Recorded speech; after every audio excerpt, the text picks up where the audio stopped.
దేవునికి మహిమ కలుగునుగాక. ఈ దినం దేవుని వాక్యం, గుండె చెదిరిన వారిని ఆయన బాగు చేయవాడు. గమనించినట్లయితే కనుక నీవు అనేక రకాలైనటువంటి పరిస్థితులను బట్టి, అనేక రకాలైనటువంటి హృదయ వికారమైనటువంటి హృదయ వేదనకరమైన పరిస్థితుల మధ్యలో నీవు ఉన్నావా? అనేక రకాలైనటువంటి పరిస్థితులను తలపోసి నీ గుండె చెదిరిపోయిందా? నీ హృదయము వేదనతో నిండి ఉన్నదా?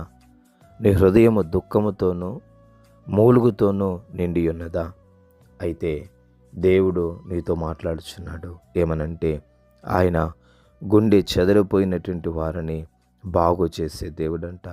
కాబట్టి ఈ దినాన్ని నువ్వు ఏ పరిస్థితిలో ఉన్నప్పటికీ కూడా నీ హృదయాన్ని బాగు చేసేవాడు ఆయన. ఈ దినాన నువ్వు ఎటువంటి దుఃఖములో, ఎటువంటి సమస్యలో, ఎటువంటి ఇరుకు ఇబ్బందులు నువ్వు ఉన్నప్పటికీ కూడా నిన్ను నిశ్చయముగా బాగు చేసేవాడు ఆయన.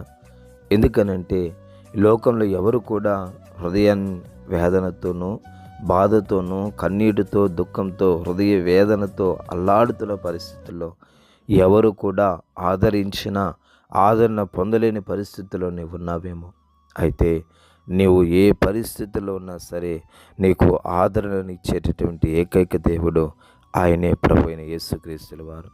కాబట్టి నువ్వు ఏ స్థితిలో ఉన్నా, ఏ పరిస్థితిలో ఉన్నా నిశ్చయముగా నీకు ఆదరణను, నెమ్మదిని, సమాధానమును, సంతోషమును అనుగ్రహించే శక్తి కలిగినటువంటి దేవుణ్ణి నువ్వు ఆశ్రయించు.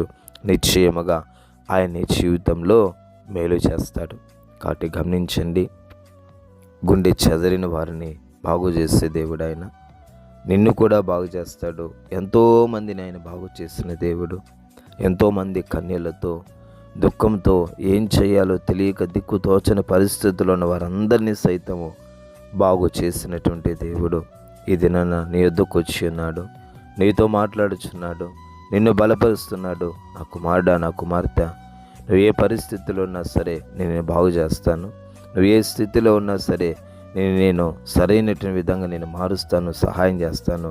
కాబట్టి నువ్వు నాకు స్థానం ఇవ్వు అనేసి ప్రభు సెలవిస్తున్నాడు. నువ్వు చేయవలసిందల్లా ఆయనకు నీ హృదయంలో స్థానం ఇవ్వు. ఇప్పటి వరకు ఒకవేళ నీ హృదయంలో యేసుకు స్థానం ఇవ్వలేదేమో, ఇప్పుడు నీ హృదయంలో యేసుకు స్థానం ఇవ్వు. తండ్రి, నా హృదయంలో మీకు స్థానం ఇస్తున్నాను ప్రభువా, నా పరిస్థితిని మార్చండి, నా జీవితాన్ని మార్చండి, నా యొక్క స్థితిగతులన్నిటినీ దయతో మీరు మార్చండి అని అడుగు. నిశ్చయంగా నీకు ఆయన సహాయం చేస్తాడు. ప్రభువు ఈ మాటను దీవించుగాక. పరిశుద్ధుడా, స్తోత్రాలు, వందనాలు నాయనా. ఈ మాటను బట్టి మీకే స్తుతులు చెల్లిస్తున్నాం. దీవించి ఆశీర్వదించండి, బలపరచండి, కృప చూపండి. యేసు నామములో తండ్రి, ఆమేన్, ఆమేన్.